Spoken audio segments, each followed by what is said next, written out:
Welcome to another episode where stories and imaginations intertwine with real life. Today, we're exploring a creative collision. When Rory Gilmore meets Mike Johnson, the real-life therapist, inspired by the true journey of Stacey Day.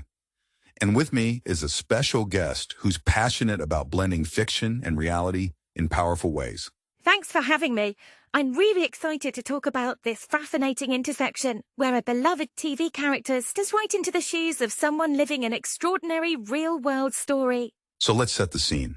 Rory Gilmore, smart, driven, always a little bit lost in her own head, finds herself in need of something new to write.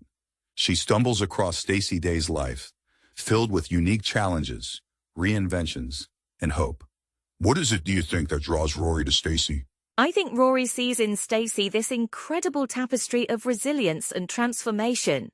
Stacey's life isn't linear. It's full of pivots, setbacks, and comebacks. That's the kind of story that's both relatable and aspirational for Rory, who's always searching for that authentic story to tell in her writing. In a way, Stacey becomes Rory's muse, but also a mirror, reflecting her own desires to change, to fall, to get back up. Rory's always been about the pursuit of truth, whether that's in journalism, literature, or just figuring herself out. Yet she has this pattern in love, falling for men who, on the surface, seem unavailable. Enter Mike Johnson, the real therapist, the unexpected protagonist. Stacey introduces not only into her own life, but into Rory's pages too. Exactly. There's something compelling about Mike. He's this grounded, genuinely empathetic figure. At first, Rory thinks he's another emotionally distant puzzle, like the Logans and Jesses before him. But as she observes and writes, she notices his quiet presence, the way he really listens, not just as a therapist, but as a person. He's more available, more present than she expected. That's such an intriguing dynamic.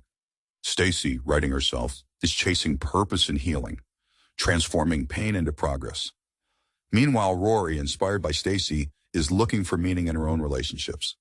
How do you see their stories, real and fictional, beginning to twist together with Mike at the center? I imagine Rory immersing herself in Stacey's world, maybe shadowing her, sitting in on community health events, team meetings, watching how Stacey and Mike interact as friends, colleagues, and maybe, gradually, something more.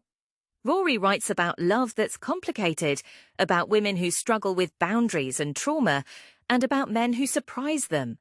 Through writing, she starts to see Mike as someone with his own scars and stories, someone who wants to be known as much as he wants to help. There's a really beautiful moment in this blend, where the page turns, not just in Rory's book, but in her life. When does that turning point come, do you think? Is it a grand gesture or something more subtle? It's usually something small, a conversation that lingers, a feeling that doesn't quite fade. Maybe Rory's writing late one night and she finds herself emailing Mike to check a fact about Stacey's story.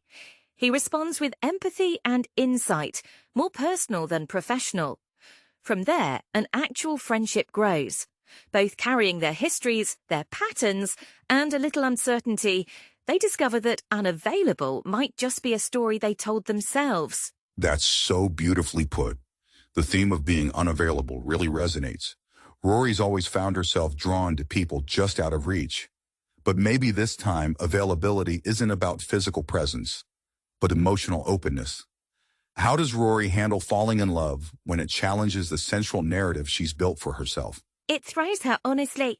She's not used to somebody meeting her emotionally, being present for her.